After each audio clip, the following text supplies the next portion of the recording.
Bueno, gracias, gracias Gastón, Gastón es un compañero, hermano lasallano, así que esta invitación, lo felicito por el lugar. Esto es una obra de arte de una Argentina que pasó rápido, o por lo menos hace rato no la vemos. Así que realmente es un honor enorme estar acá. Yo los quiero invitar a hacer una suerte de viaje en tren. Me dijeron 40 minutos, vamos a pasar 160 años en 40 minutos, no son más o menos, casi diría, 1 o 2 minutos por década. No los quiero aburrir con la historia, ya la hemos conocido, pero hay que saber de dónde venimos para saber cómo estamos, por qué estamos como estamos. O sea, no nos cayó un meteorito, no nos cayó una guerra. Argentina es un país muy raro, porque no hemos tenido ni guerra ni meteoritos, y hemos tenido las mismas explosiones y la misma consecuencia de haber tenido guerras y meteoritos. O sea, es un país relativamente extraño. Parto el relato histórico, déjeme cortarlo, desde 1853.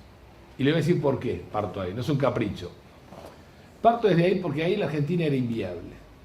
Nosotros creemos que la Argentina siempre estuvo, nosotros tenemos, algo nos pasó en la enseñanza de la historia, pero hoy, ayer te lo escuchaba a un, no es ni pariente nada, Eduardo Lázaro, somos amigos, compartimos el apellido nada más, pero que decía que en 1810, por ejemplo, Buenos Aires hizo la Revolución de Mayo y eran 5 manzanas por 10, era un caserío. ¿Okay?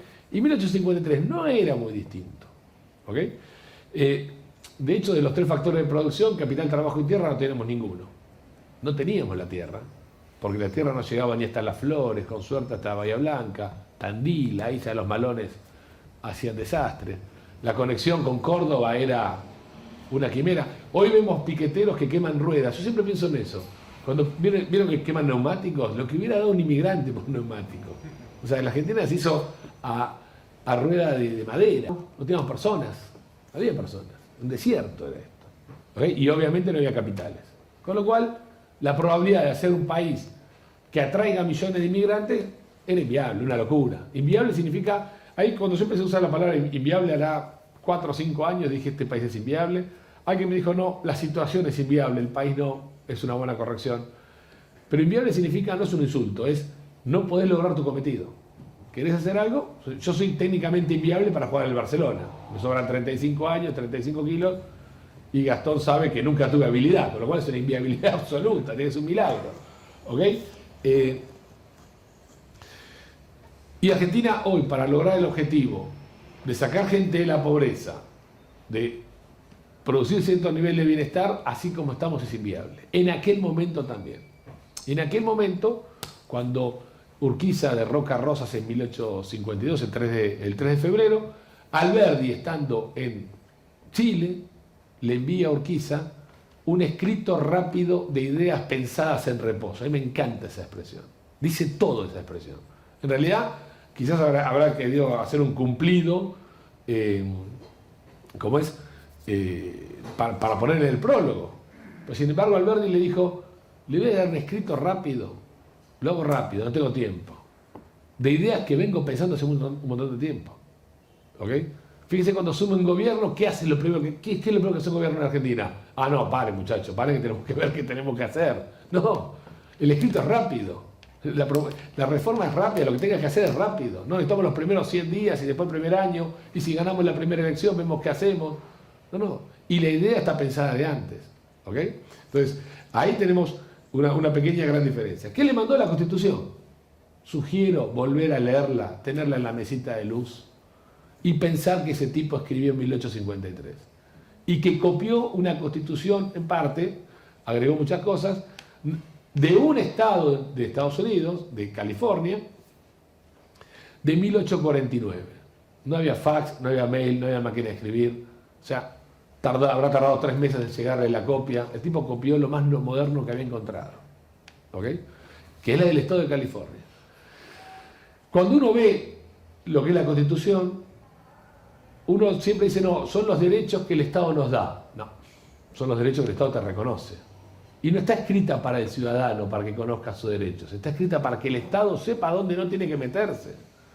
Cuando dice el artículo 17, la propiedad es inviolable, lo que está diciendo, muchachos, estos tipos son dueños de su propiedad, no te podés meter. Tenés que tener una muy buena excusa y la tenés que fundar en ley, si no, no podés entrar. En la casa de todo inglés entra la lluvia y el frío, pero el rey le tiene que pedir permiso al propietario. Hay un límite. La Constitución es un límite a los gobiernos. Cuando habla de libre navegabilidad de los ríos, le está diciendo que en las autopistas nadie te puede cortar el tránsito. No había autopista, no se había inventado el auto, la autopista era el río. ¿Okay? Dedica 4 de los primeros 32 artículos al libre comercio de mercancías interno. Es más, es tan sabio Alberdi, fue tan impresionante, que hay un artículo que dice, las mercaderías no serán grabadas, sean transportadas en, ayúdame el abogado, en la bestia que fuere, y nombra carretilla, carreta, carro, caballo, barco, barcaza o cualquier bestia en la cual se transporte. Diciendo, había previsto helicóptero, avión, auto, micro, tren, moyano, había previsto todo el tiempo. ¿Ok? Y sin embargo, hoy, si hay algo habitual en Argentina, es que cualquier gil que transporta algo, alguien lo para pedirle algo. Cualquier cosa. Yo después les cuento la odisea de la bondiola, 25 permisos, les cuento todo eso. ¿Ok? Alberdi pone un papelito así, arriba de un desierto. Y dice, ojo, que una buena constitución en un desierto es la constitución del desierto. Acá no cambiamos nada todavía. Entendía la diferencia entre la ley escrita y el espíritu y cómo hacerla, cómo ejercerla. Como el amigo Alberdi sabía que lo iban a suceder un montón de, disculpen, yo hablo mucho lunfardo, y eso está mal, pero a veces el diccionario no ayuda tanto. Un montón de cabezas de termo que no iban a entender nada. Al otro año de la Constitución, en 1854, escribe Sistema Económico y Rentístico de la Confederación Argentina según su Constitución. En otras palabras, la traducción, muchachos. Y explica artículo por artículo, letra por letra, lo que quiere escribir. ¿Ok? Donde ahí dice, por ejemplo, el que pide permiso niega su libertad. La libertad es previa a la norma, previa a la ley, mucho más previa a los decretos, a las regulaciones, a Moyano, todo eso. No tenemos que cuestionar nuestra libertad. Porque cuando vamos a la propuesta, van a ver. La cuestión es que ponemos una constitución de un desierto y empiezan a mostrarla por todo el mundo y a decirle a los inmigrantes, señores, acá se respeta el culto. Acá, con solo tocar, porque la Asamblea del año 13 había dado la libertad de vientre, los hijos de los esclavos dejaban de ser esclavos, pero el esclavo seguía siendo esclavo. Pero acá, como la Constitución es para todos los hombres del mundo que quieran habitar el suelo argentino, con tocar, el artículo menciona la palabra, con tocar el suelo argentino dejaba de ser esclavo. Estados Unidos mató cientos de miles de personas 30 años después para abolir la esclavitud.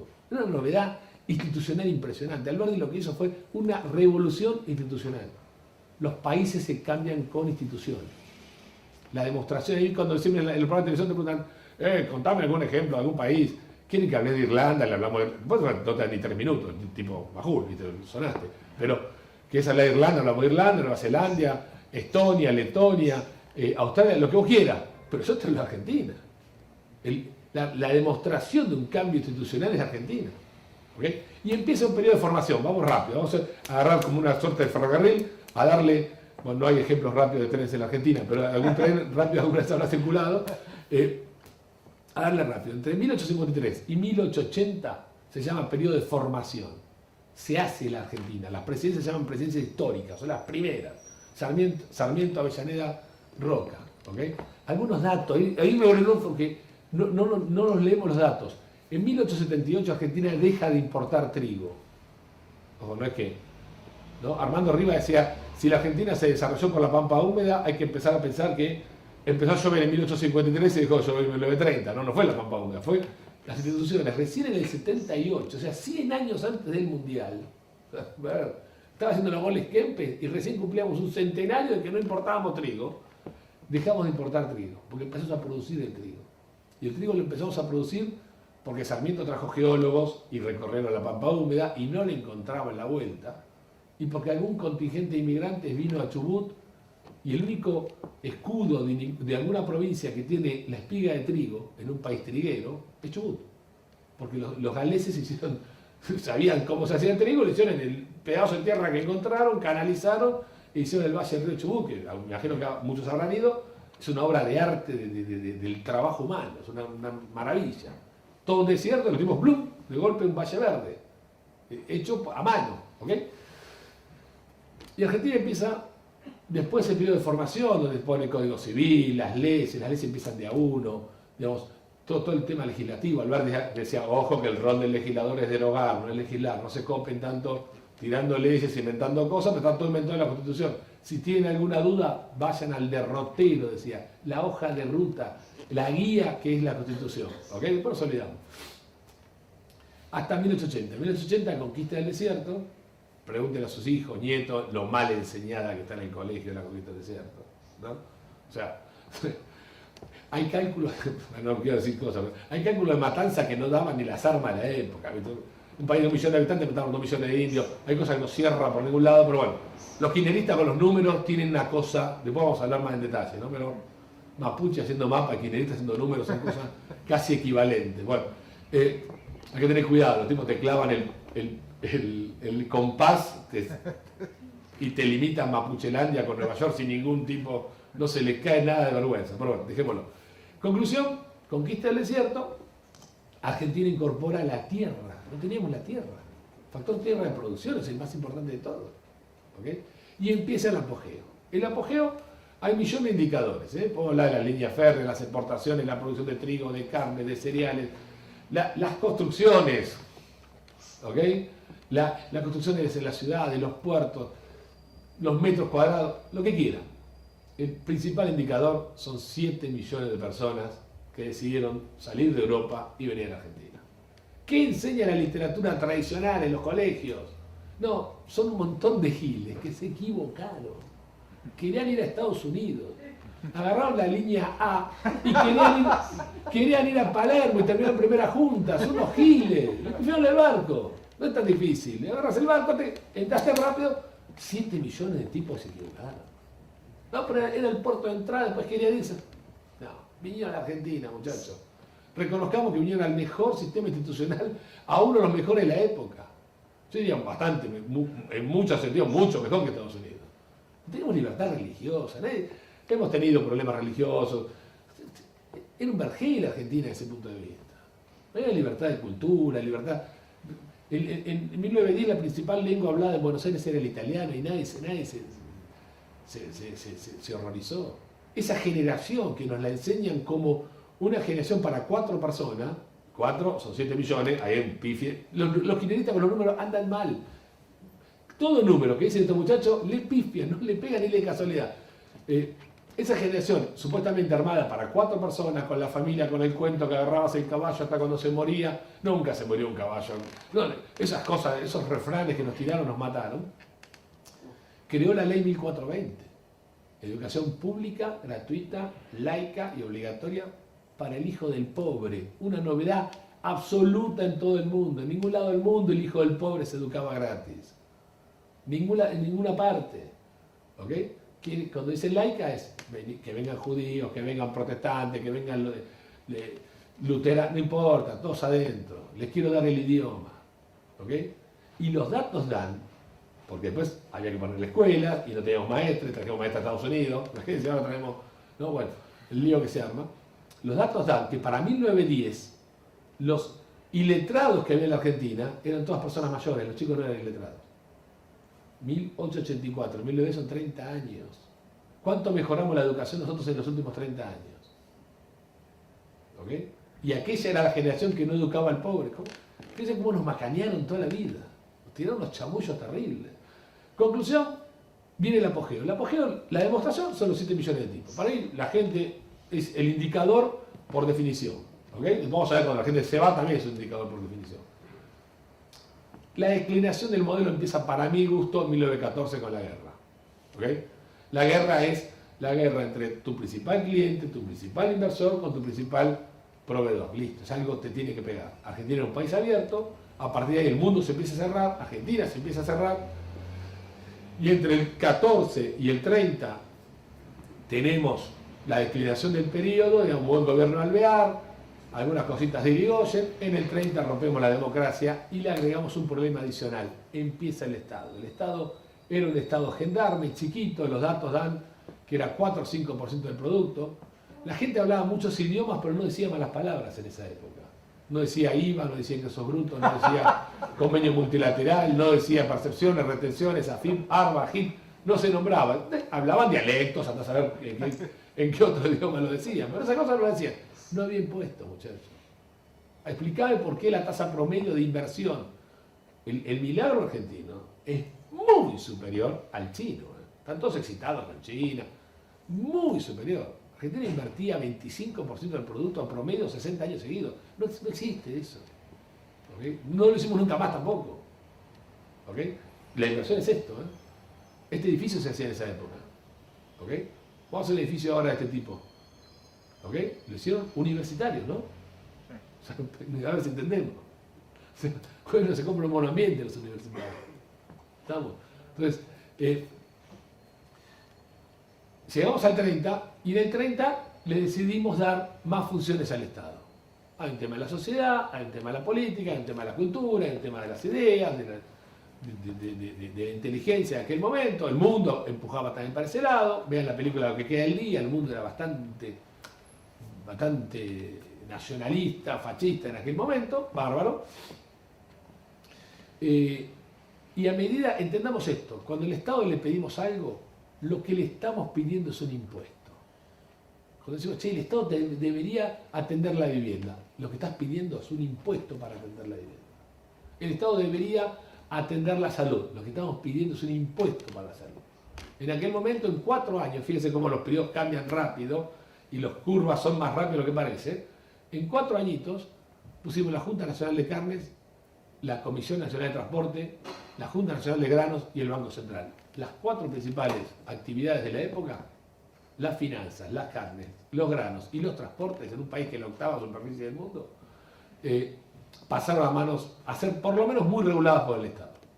Años 30, entre el 32 y el 35. El último fue el 36, la Comisión de Transporte. ¿Ok? Viene la Segunda Guerra, Argentina tiene esa costumbre de, cuando hay tiros nos borramos, porque nosotros somos pacíficos, ese tipo de cosas, ¿no? Pero cuando vemos que se acaba la Segunda Guerra, nos metemos para quedarnos con alguna que otra empresita, entonces nos quedamos con las empresas de los alemanes, los italianos, de los que perdieron, ¿no? Y empezamos con el Estado industrial, con el cuento de las empresas de la guerra, con el cuento del proteccionismo, con el cuento de que no podemos ser solamente un país abierto. Le dimos al Estado más funciones. Ahora quiere industria.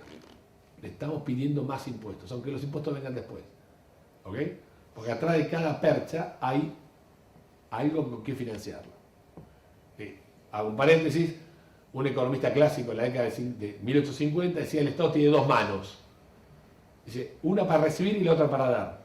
La actividad de la segunda está necesariamente subordinada a la actividad de la primera. Eso es textual lo que estoy citando. Puede dar lo mismo que recibe, puede dar menos de lo que recibe, y eso se explica por la naturaleza porosa de las manos. ¿Soy chorro o no? Tengo la naturaleza porosa. Lo que no pasa nunca es dar más de lo que recibe, porque el Estado no es creador, el Estado es distribuidor. ¿Estamos? Entonces, llegamos a los 50, y de aquel Estado gendarme que protegía derechos, los primeros 32 artículos de la Constitución, tenemos un Estado que le enchufamos muchas más medidas, muchas más funciones. Hay que ponerle la plata. Aparecieron las malas palabras, impuestos a los réditos, impuestos a los combustibles. Y aquellos tanos que no hablaban malas palabras empezamos a ser mal hablados. ¿Ok? Y en el 51 aparece esta, no sé cómo llamarlo, pero esta tragedia indeseable que es la inflación. Y la inflación es técnicamente un impuesto. Si entendemos que la inflación es un impuesto, vamos a empezar a resolver el problema. Si queremos que la inflación es el aumento de precios de los almaceneros y los fabricantes de fiambre que aumentamos el precio, no entendimos nada. ¿Okay? Tenemos 3.000 culpas menos esa, muchachos. O sea, denme los remitos adecuados, no me den todo el talonario. En el 51 empezó la inflación y Argentina empezó a convivir con altas tasas de inflación desde el 51 hasta ahora. Para tener una idea, el 51 es la posguerra. Un alemán que nació en 1947-48, nunca vio hasta ahora inflaciones arriba del 10%. No sé si la va a ver este año. ¿Okay? Un argentino que nació igual que el alemán en 1947-48, solamente 15 años vio inflaciones menores al 10% anual. Toda su vida fue inflación alta. ¿Okay? con periodos tremendos, porque para colmo los 10 años lo vimos todos juntos en la convertibilidad, alguno que otro añito más por algún lado, ¿ok? Y después este argentino ha tenido 15 seguidos de inflación arriba del 100%, con lo cual nos agrandamos, ¿no? La inflación es un problema de esto, sí, o sea, 100%, vengan de a uno, ¿ok? Bueno, nos gustó el asunto. Vamos rápido. Década del 60, se entroniza en el 50, en el 45. No quiero decir que, no me gustaría hacer chistes, digamos, ¿no? Hay que ser respetuoso. No es que hubo 3 bombas atómicas, Hiroshima, Nagasaki y Juan Domingo Perón. No es cierto eso. Pero el amigo entronizó todas las instituciones de intervención de la década del 30. Las llevó a su máxima expresión. Y le dio al Estado una función más. Del Estado gendarme al Estado industrial, ahora tenemos el Estado benefactor. Y nos hicimos amigos de eso. Como decía García Hamilton, nos hicimos amigos de la dama buena que regalaba lo ajeno. ¿Ok? En 1951, el 48% del presupuesto nacional era la Fundación Eva Perón, como, digamos, hoy es el Ministerio de Bienestar Social. Se repartieron 3 millones de juguetes en una población de 5 millones de chicos. Llegó a todo el mundo eso. ¿Ok? Y digamos que nos gustó. Década del 60, la economía muy cerrada, había empezado el modelo de sustitución de importaciones. Después, en las preguntas, si quieren, lo explicamos, pero es una de las madres del problema. Ya veníamos con la coparticipación federal a partir de los 30. Coparticipación, hago nada más que el paréntesis. Coparticipación federal de impuestos, sustitución de importaciones, es igual Gran Buenos Aires. El Gran Buenos Aires es hijo de estas dos instituciones. La inviabilidad del Gran Buenos Aires, 11 millones de personas puestas en un anillo entre la Ruta 6 y el río, es hijo de estos dos desastres institucionales. Por eso las instituciones cambian las cosas, para bien o para mal. ¿Estamos? Década de 70 se nos ocurrió en esta estación de ferrocarril agarrarnos a tiro, pues estábamos tan aburridos, teníamos inflación, impuestos, estado inviable, pero encima nos agarramos a tiro y cada década le agregamos algún impuestito más. ¿Ok? Llegan los 80, 70 más 80, se conoce como el periodo de las décadas perdidas, porque el PBI per cápita a fin del 80 era exactamente igual que el PBI per cápita al inicio del 70. En el medio, obviamente, muy rápido, pero le recortábamos ceros a la moneda, porque era tanto de pelote manejar los números, le sacamos 13 ceros en 20 años. Estas generaciones vieron los recortes de ceros. Nosotros somos unos privilegiados de la economía. Yo cuando vaya al cielo, Dios, haz lo que tengas que hacer, campeón, no te puedo pedir más nada. Estudié economía en un país que recorta cero, que mete impuestos, etc. Llegamos a los 90. ¿Cómo llegamos a los 90? ¿Se acuerdan que en los 90 había la eterna pelea quién era el padre de la criatura? Menem y Cavallo. Sí. Los peronistas yo los quiero mucho, respeto a todos, por supuesto, ¿no? Pero se pelean quién es el padre de las cosas que más o menos funcionan. De lo demás, se borran, pero son abandónicos totales. ¿Viste? Cuando falla, no, yo no fui, fue Sarsura, no que sé quién fue. Pero es increíble, ahora nadie puso a Alberto, es increíble los tipos. Te lo niegan en la cara, no, yo nunca, no. Usted discutí con Bernie en un programa de televisión. No, yo no lo puse a Alberto, no sé quién es. Decía Bernie, campeón, son ministros de... No, pero es otra cosa, ¿no? Una cosa increíble, como se borran, abandonan pibitos cuando la cosa sale mal. Como sale bien, lo agarran. Bueno, se pelean quién es el padre de la criatura. El padre de la reforma del 90 es la demanda de dinero, es la población.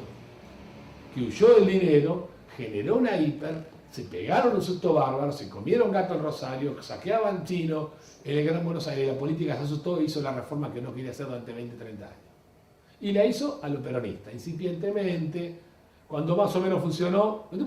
El peronismo para mí, perdón, que hoy me vine en modo gorila, es la tabla del 2, no hay nada más predecible que el peronismo. Cuando más o menos funciona la cosa, algo hacen para estropearla, que fue la reforma constitucional. ¿Saben qué? Nos quedamos, muchachos. Me gustó la inflación cero, le generamos inflación durante 50 años, ahora esto me gustó, vamos a Miami, me quedo, no me da la ley, tendremos que cambiarla. ¿Okay? Y ahí la estropearon. ¿Okay? Pero bueno, un senador más, la década del 90 ahora está revitalizada, me parece bien, porque fue muy demonizada, tuvo cosas muy buenas, pero nos dejó unos clavos importantes. Cuidado al Piojo con eso. Bueno, los 90 terminan porque, si bien se hicieron cosas muy importantes como las privatizaciones, la misma convertibilidad, la apertura, aunque no a mi gusto completa, pero bueno, bienvenida, fue una década inconsistente. Dejó gente afuera, no fue consistente con el gasto público siguió subiendo, al principio lo pagaron con privatización, después lo pagaron con deuda, y en algún momento había que volver a pagarlo, y dijeron, chao, hasta acá llegamos. ¿Ok? El mundo te dijo no, 2001, cae la convertibilidad. De vuelta, así como en el 53 tuvimos suerte porque Alberti le mandó la cartita a Urquiza, en el 2001 no tuvimos tanta suerte. Probamos 4 o 5 presidentes, sube Dualde y de 5 más o menos potables, ganó el menos potable. Ganó el peor gobierno en la historia argentina.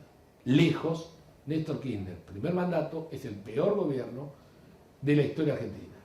Ojo, y lo voy a medir por esto. Mi punto de vista es que los presidentes, los periodos no se miden por cómo te fue económicamente. A mí me fue muy bien en el primer gobierno de Kirchner, no puedo decir nada, sería un ingrato. ¿Ok? No se miden por cómo te fue. Porque entonces, Stalin para el vendedor de alambre fue el mejor gobierno en la historia rusa. ¿Ok? Putin para un vendedor de pólvora fue el mejor gobierno en la historia reciente. ¿Ok? Los gobiernos se miden, igual que en el fútbol, este es un club deportivo, por lo que hiciste con lo que tuviste. ¿Qué tengo? ¿Qué hago? ¿Ok? Hacemos un 11. Vamos a jugar contra la cuarta de Tristán Suárez. Salimos 0-0, muchachos, yo doy la vuelta olímpica 14 veces. Me sobran 35 años, 35 kilos, olvidémonos. ¿Ok? Ahora, tengo Batistuta en el mejor momento, Balbo, Maradona, Messi, y no saliste campeón, fracasaste. Así como se mide. Néstor tuvo a Batistuta, Balbo, Ronaldo, Mbappé, los que mejor quieran en el 2003 para gobernar. Y vamos a ver qué tenía. No había planes sociales, los habían puesto recién, los ponía Dualde de plan jefes y jefas. El gasto público sobre el PIB, que había tocado picos del 50, era el 25%, muy licuado por la crisis y la devaluación de Dualde. No se estaba devolviendo la deuda, la tasa era cero, la soja pasó de 150 a 200 y venía creciendo, ¿ok? No había retenciones y el sector agropecuario le propone las retenciones, te las regalan, viene gente y te regala la plata, ¿ok? Los términos de intercambio, es decir, los precios de los productos que vendés dividido los precios de los productos que comprás, volaban por el aire, paréntesis. ¿Quieren identificar a un peronista? Es la forma más fácil del mundo. Lo sientan acá, lo duermen, le ponen una escopeta, si se le escapa un tiro y cae un pato es peronista. O sea, los tipos tienen una suerte que es increíble. Cada gobierno peronista le toca necesariamente los mejores términos de intercambio. Pasó 1902, no hubo peronismo, estaba Pellegrini, menos mal, estaba con P. 1945, Juan Domingo, 1973, Juan Domingo 3, digamos, y Evita, y 2003. Es una cosa pero muy impresionante. Ahora, ese era el modelo de Kirchner, con la autoridad presidencial debilitada, y todos le decíamos, haz lo que quieras, contarle que recomponga la autoridad presidencial. Nosotros Argentina también tiramos cada cheque blanco, es una cosa increíble. Conclusión, el tipo con eso, de un superávit gemelo, superávit comercial, superávit fiscal, de 4 puntos del producto, lo deja casi en cero para cuando sume la señora. Y de ese gasto público, el 25% del producto, ya era 30 cuando sume la señora en 2007, que gana la elección caminando, ¿se acuerdan?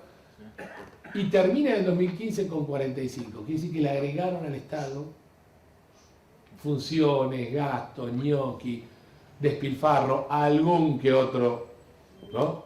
No quiero hoy. Hay gobiernos que gobiernan y se tientan con robar, y hay bandas de delincuentes que roban y se tientan con gobernar. Entonces, el kirchnerismo es esta segunda parte. Encima afanaron. Tremendo. Por eso es el peor gobierno de la historia. Es lejos el peor, está fuera de discusión.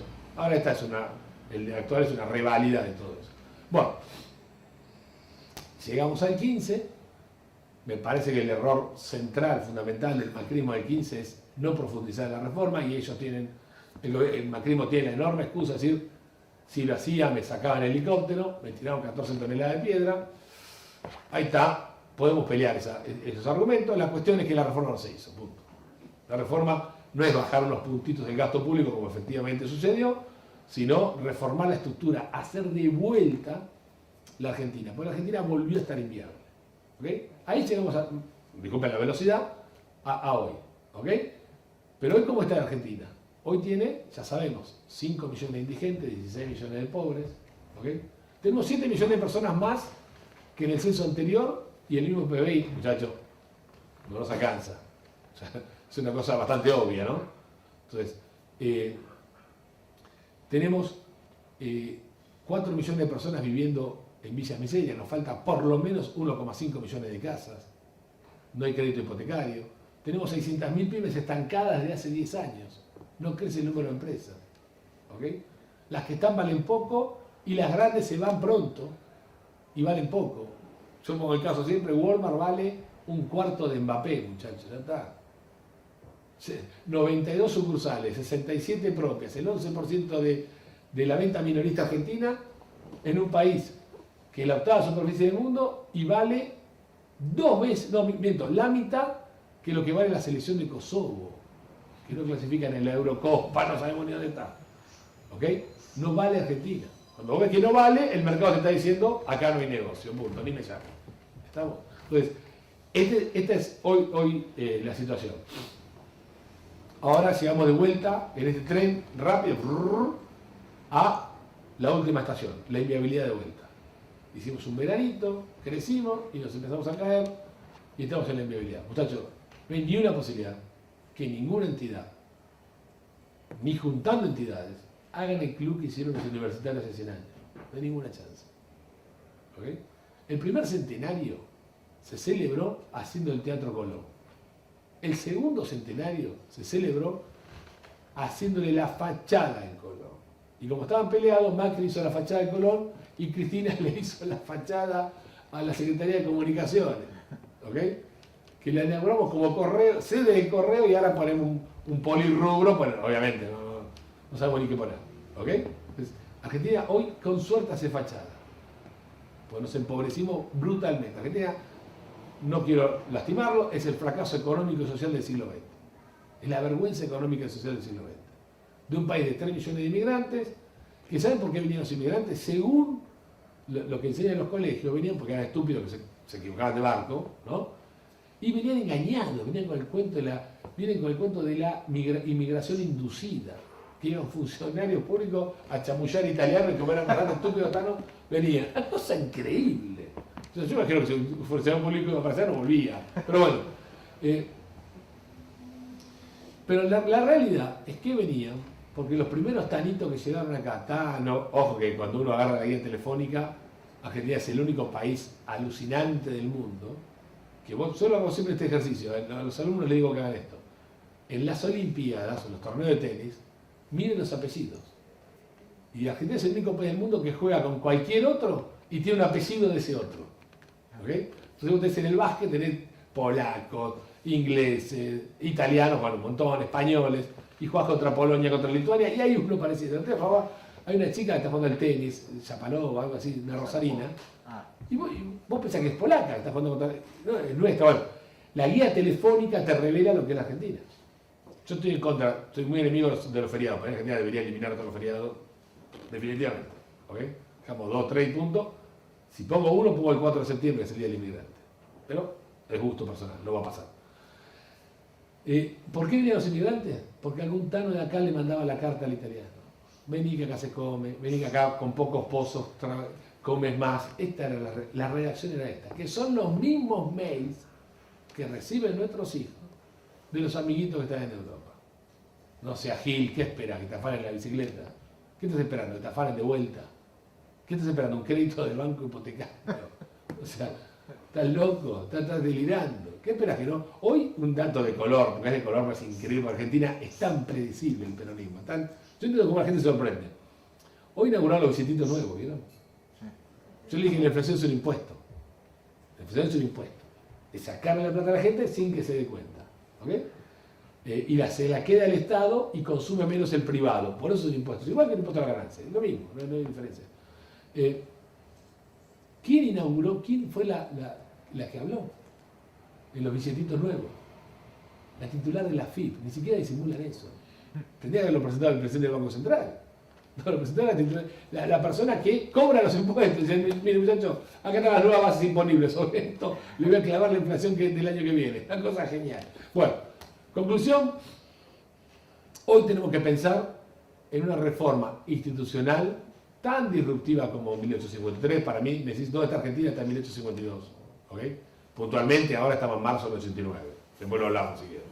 Pero tan disruptiva, yo diría, no con un cambio constitucional, por supuesto, porque no hay ningún argentino vivo que pueda tocar el texto constitucional, no existe ninguno, pero sí con reformas que tengan ese grado de novedad, ese grado de disrupción, para decirlo de alguna manera. ¿Ok? Y tenemos, para mí, voy a hablar de condiciones necesarias, de reformas necesarias. No sé si son suficientes, yo creo que sí, pero necesarias. Tenemos que cambiar el clima de negocio en Argentina. Argentina rompió un razonamiento. La lógica es que las cosas en el mundo son negocio.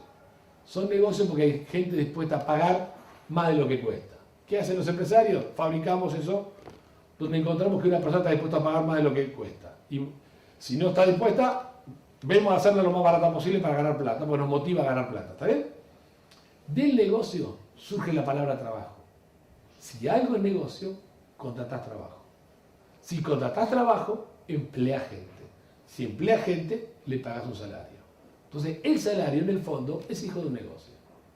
Y las cosas son negocio cuando institucionalmente vos podés proteger la propiedad. Sin propiedad, sin protección, sin seguridad jurídica, no hay negocio. ¿Ok? Yo le digo a ustedes, muchachos, cortemos esto, vamos a poner un kiosco en Somalia. No, dejá, maestro. Sigamos con esto. ¿Ok? No, pues es un negocio bárbaro, ganás un montón de guita y pues te revientan a tiros. Ojo, puedo decir también vamos a poner un negocio en Budge. ¿Ok? Entonces, guarda eso. O en el Gran Buenos Aires o en cualquier lugar de la ciudad de Buenos Aires. Entonces, las cosas tienen que ser negocios. ¿Qué hizo la Argentina para hacerla más fácil? Porque nosotros somos un país de resumen. No dimos vuelta. No. Primero tiene que pagar el salario. Si estoy empleado o no, la verdad, mucho no calienta. Si trabajo o no, la verdad es un detalle, porque estás mirando cada cosa. Y si en el fondo hay alguien que paga de negocio, la verdad que no nos calienta. Tenemos que dar vuelta a eso. Dar vuelta a eso significa cambiar la estructura impositiva, animarnos a escuchar la palabra cambiar los impuestos. Si yo le digo algo muy simple, si el próximo gobierno mantiene ingresos brutos, si la palabrita ingresos brutos sigue estando en el próximo gobierno, ya fracasa el gobierno, muchachos. Es así de fácil. No es tan difícil. ¿Okay? Si baja el IVA de 21 a 18 y pone el impuesto al cheque a cuenta, no, muchachos. Hay que cambiar. Cambiar es agarrar el escritorio y cambiarlo de plano. No es imposible. Yo después le cuento, si quieren, los cálculos y los estudios que hemos hecho. Tenemos que animarnos a pensar que los impuestos tienen que tener un techo. Se llama techo fiscal, como es la ley de inversiones mineras, como es el arancel consolidado en comercio exterior. Hay instituciones parecidas a eso. Arriba de ese techo, cualquier impuesto podría ser declarado confiscatorio. Y el contribuyente tendría acceso directo a un juicio por confiscatoriedad. Entonces le ponemos el límite a todas las administraciones. Cobren los impuestos que quieran, pero tiene un techo. ¿Qué garantiza el techo? Que cualquier negocio que permita pagarlo, lo puedes hacer para estar protegido. Esto fue la minería. La minería explotó desde los 90 porque pusieron la ley de estabilidad fiscal. ¿Okay? Concepto de estabilidad fiscal. Tenemos que animarnos, obviamente, a cuenta única tributaria, ya hay un montón de gente trabajando en eso, por suerte, a tener la reciprocidad y exigir la reciprocidad del Estado con el contribuyente. Yo les comento algo. Acá hay un billete de 200 pesos. ¿Ok? El Estado me retiene 200 pesos. ¿Está? Lo pone en este bolsillo. Acá. Ahora me dice, che, a este bolsillo, por el mismo impuesto, le debe 200 pesos. ¿Qué dice una persona normal, racional? Maestro, cuando terminás de laburar, te sacás el pantalón, agarrás los 200 pesos y pasás acá. No es tan difícil. No. Tenés que pagarlo de vuelta. Estos no son de libre disponibilidad y me debes esto. Es más, si no lo haces, es una causa penal. Obviamente, al 3% mensual, etc. ¿Y esto a cuánto pagas? No, nada. Todas las empresas, las 600.000 empresas argentinas tienen fondos acumulados a tasa cero en todas las jurisdicciones fiscales argentinas. No puede haber eso está prohibido en la Constitución. Artículo 17. La propiedad es inviolable. No puede haber trabajo esclavo, artículo 15. Pero tenemos que animarnos de vuelta, agarrar la Constitución y decir, señor Fisco, la tiene que empezar a respetar. ¿Ok? Yo estoy trabajando desde mi cámara, desde algunas asociaciones con pymes que estamos haciendo, empecemos a redactar esos juicios rápidos que la FIP nos hace a nosotros, a los trabajadores, a las pymes. Digo que cambian el nombre del quit y se de la misma demanda, es una cosa, y cobran por eso, es una cosa fantástica. Para defender al sector privado del Estado. Esto es una vocación de vuelta del privado, lo tenemos que hacer nosotros. Si lo demandamos nosotros, la política lo va a ofrecer. Lo político es un oferente. Económicamente hablando, un político es un tipo que ofrece. ¿Qué ofrece? Lo que la sociedad demanda. Cuando demandamos estatismo, dijeron gracias a Dios y ofrecieron estatismo. Ahora que tenemos que demandar, respeto a la propiedad. Y lo van a tener que hacer. La segunda reforma es un cambio de paradigma en lo regulatorio. Hoy estamos acostumbrados, nos han enseñado, que las regulaciones son previas y son permisos. Y la Argentina se convirtió en la economía del permiso. ¿Okay? Entonces, para iniciar una actividad hay que demostrarle al municipio, a la provincia, a la nación y a algún ente regulador del agua, de los transportes, lo que sea, que no somos coreanos del norte intentando comprar plutonio para tirar una bomba atómica. Cuando demostrás eso, te dicen, ok, pon el kiosquito. Pues así, la cantidad de papeles, de trámites, tenés que demostrar que no sos culpable antes de arrancar. ¿Okay? Te pongo un ejemplo clásico. Un chico de 20 años quiere comprarse una Fiorino y atender en el partido de Quilmes. Digo Quilmes porque sé que es así y muchos partidos deben ser igual, pero Quilmes me consta. A las hamburgueserías que están de moda. ¿Okay? ¿Cómo se hace la hamburguesa? Pan, carne, tomate, lechuga, queso, jamón, una completa. ¿Okay? Y la otra rodaja de pan. ¿Estamos de acuerdo?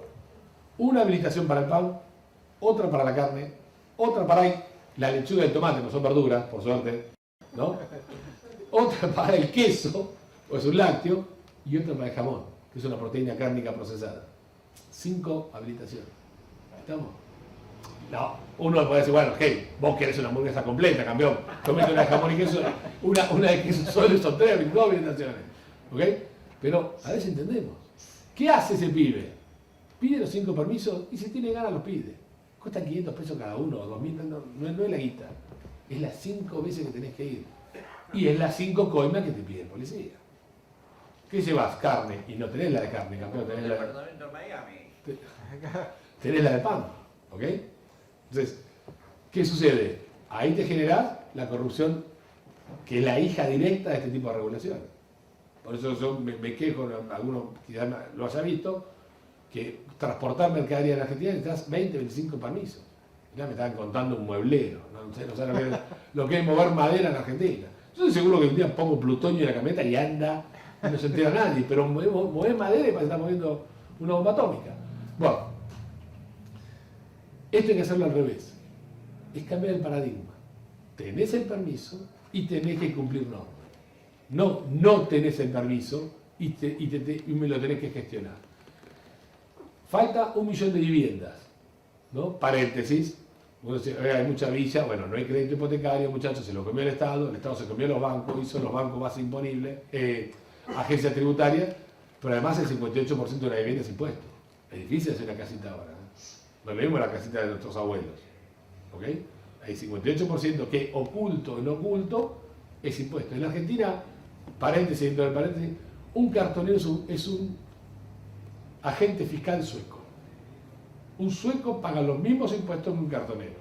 La diferencia es que el sueco lo ve, lo paga y ve el gasto público que le ahorró, el gasto privado que le ahorró el dinero público y el cartonero no ve nada. Pero paga 45% de todo su ingreso, suponiendo que todos los 20 pesos por kilo de cartón que cobra los dedica a la comida. Es el impuesto sobre los alimentos. Bueno, falta 1 millón de viviendas, decíamos. ¿Okay? El 1 millón de viviendas que falta, para hacerlo, son 3 años si hacemos departamentos. ¿Okay? De los 3 años, 2 es la construcción, 1 es el trámite. Con el agravante que este 1 es el primer año. Entonces, para que una persona tenga solución habitacional tiene que esperar 3 años. 1 para hacer los trámites, 2 para construirlo. Y para que el obrero empiece a levantar los fierros, hay que esperar 1 año. Porque hay un montón de manchapapeles que empiezan a decir qué tengo que hacer, qué no tengo que hacer. Ahí hay mucho trabajo para hacer. ¿Ok? Entonces, hay millones de ejemplos, sé que lo puedo aburrir de por vida, pero mucho trabajo para hacer. Y la tercera reforma es la reforma que llamamos nosotros laboral no salarial. ¿Ok? En términos simples, de cada 100 pesos de sueldo bruto, el obrero se lleva 80, el patrón paga 170. En el medio mordió todos. ¿Ok? Las obras sociales con los sindicatos, el gobierno, los impuestos, el supuesto sistema jubilatorio, ¿ok? La estafa más grande de Argentina que ha sido el sistema jubilatorio. Entonces, ahí mordieron todo. Pero además, para pagar estos 170, tenés que haber facturado tanto y sobre eso pagaste IVA, ganancias, ingresos brutos. La cuenta correcta a mí me da 112, depende, el gremio pues se da 120, no baja de 100. Quiere decir que para que un pibito que no terminó el colegio, salió el dato de la semana pasada, los chiquitos que arrancaron en el 14 secundario, en promedio el 40% terminó, el 60% no. ¿Ok? Guarda, gente no termina los colegios. Para un pibito que no terminó el colegio, lo metemos a trabajar en el sistema formal, para que se lleve 50 lucas a la casa tiene que generar 100. Y con 50 lucas compite con el plan. ¿Ok? Además está la litigiosidad laboral, la industria del juicio, etc. ¿Ok? Con lo cual, técnicamente el que contrata está loco de la cabeza. Argentina es un sistema diseñado para no contratar. ¿Ok? Yo por eso digo abiertamente, en Argentina la contratación laboral está prohibida, punto. Busquemos otra forma porque contratar empleados está prohibido. Si quiera una normita más, ya que estamos. En la ley de contrato de trabajo de la década del 70 había una figura que para todas las empresas con más de 100 empleados tenía que tener una guardería. A ver si entendemos. Yo no crío los míos, tengo que criar los de los demás. Una cosa, a mí los pibitos míos no me dan pelota, imagínense los hijos de los demás. Bueno, ¿no? Capaz que es fracaso mío de no tener autoridad, puede pasar. Pero una guardería. Quiere decir que el que... y nunca se reglamentó, porque la política entendió que eso era un delirio. ¿Ok? No hay muchas empresas con más de 100 personas. Hay unas cuantas, pero no hay tantas. No tengo el número, pero no son muchas. El punto es que el que tiene 95, si contrata está loco. Porque o pone la guardería para los hijos de los empleados, o arregla el pago de un piso del 40% del costo de la niñera. ¿Ok? Que es lo que dice la ley, la reglamentación. Con lo cual te está aumentando claramente la carga laboral de algo que no puedes manejar, que es la cantidad de hijos que puede tener un empleado. ¿Será justo? No sé. Lo que genera eso es que la gente no contrate personas, punto. Hoy, ¿cómo es el mercado laboral argentino? 6 millones de personas trabajan en el sector privado, formal, blanco, 4 en el gobierno, 2 millones están desocupados, 7 millones en negro. Listo, es el fracaso total del sistema. Entonces, ¿cuál es la reforma propuesta? Señores, para los nuevos trabajadores, los nuevos, los que no tienen, no los que tienen los quits inmaculados como Grabois, los tipos que no trabajaron en blanco, en negro, o los recién que cumplen años, son casi 500.000 personas que cumplen todos los años 18 años. Para esas personas, un régimen laboral igual al norteamericano. Igual, yo lamento mencionar la palabra, sé que a algunos se les se rasgan la vestidura, pero el sistema funciona. ¿Y cómo funciona? Cero indemnización por despido, la protección al despido que pide la Constitución la tendrá que dar el Estado con un seguro de desempleo, o quien sea, pero no a cargo de la empresa, y 15% de impuestos sobre el nivel de salario. ¿Quieren darle un puntito a los sindicatos para no se quejen? Se lo da, no importa. El sindicato, ahí es lo que menos cuidado me genera. ¿Okay? Hoy tiene más gente de Grabois que Moyano, así que no existe ni Moyano, ni la Secretaría, ni nada. ¿Está? Pero bueno, estas tres cosas las tengo que encarar par y paso, porque una está atada a la otra. Son tres reformas necesarias. Son necesarias. Si no, no se revitaliza el músculo privado. Y el músculo privado argentino es chiquito así. Argentina tiene 600.000 empresas, que si mantuviéramos la cantidad de empresas por habitante que tiene Chile, deberíamos tener 1.5 millones de empresas. Y si tuviéramos la cantidad de empresas por habitante que tiene España, que es donde nos tenemos que comparar, son 3,5 millones de empresas. O sea, nos faltan 2 millones de empresas. Para generar 2 millones de empresas hay que destrabar el sector privado, sacarlo de la inviabilidad. Para sacarlo de la inviabilidad, este tipo de reforma. Bueno, listo. Prefiero escucharlo.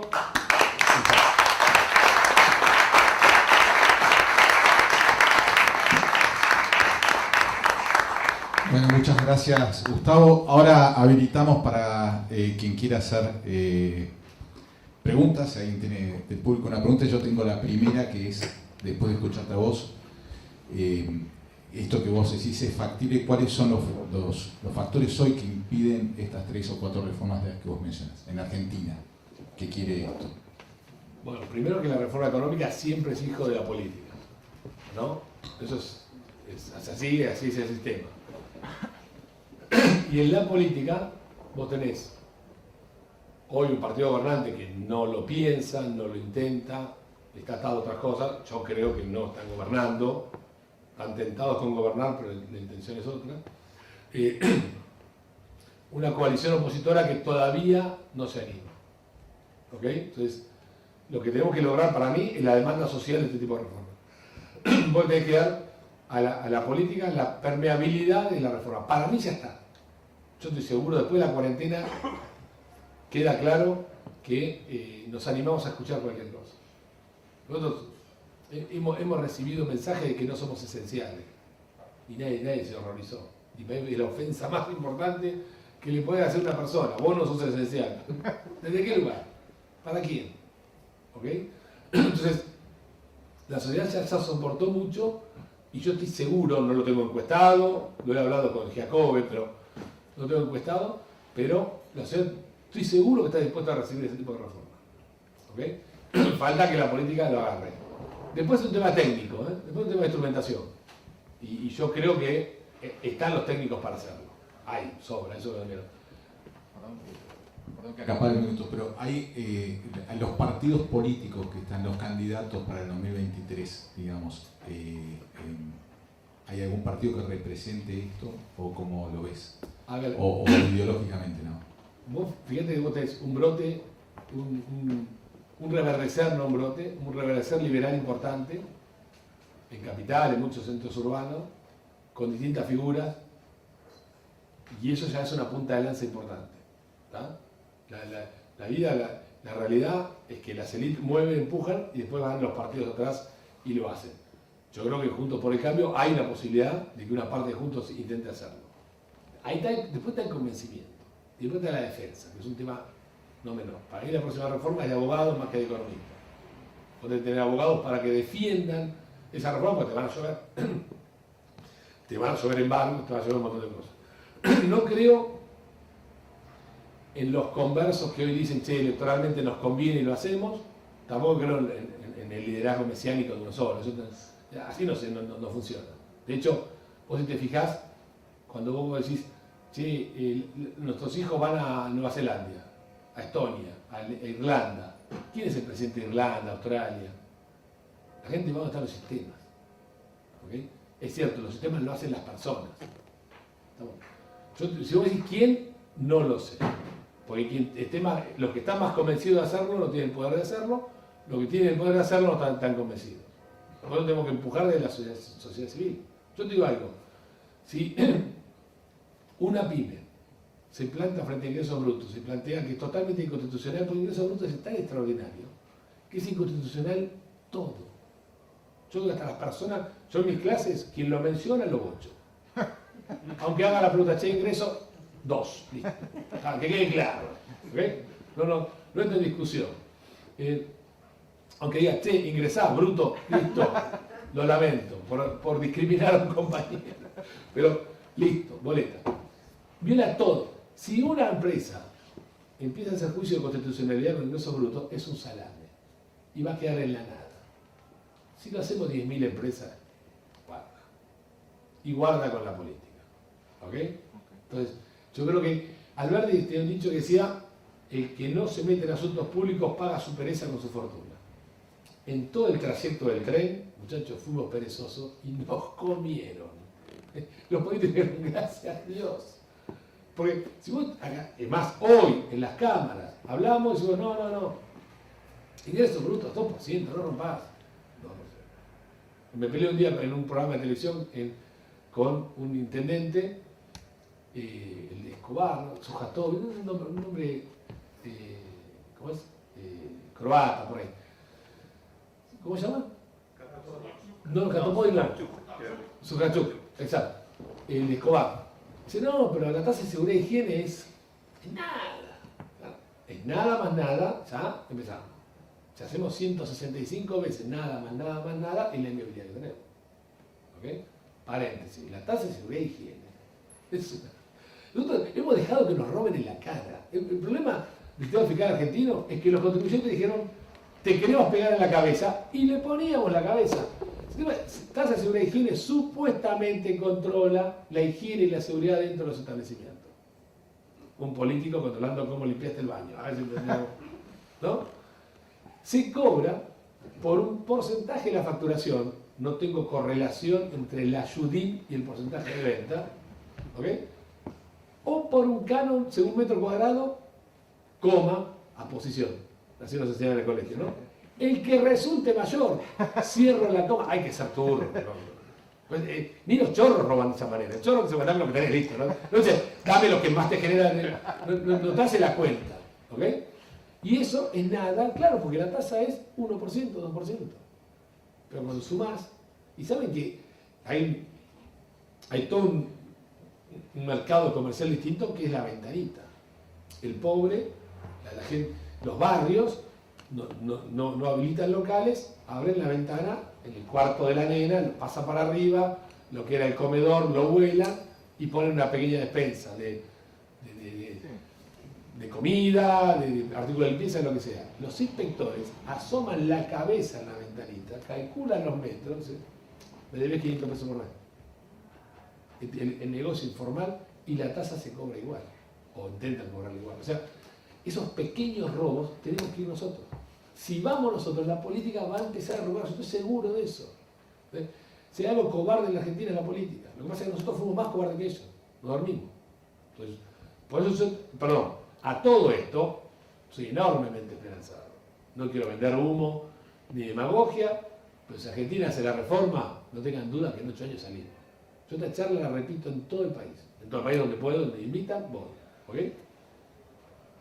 Hablo con productores agropecuarios, ricos, no ricos, medio pelo, fundido, tipo, pero que lindero al Código Penal.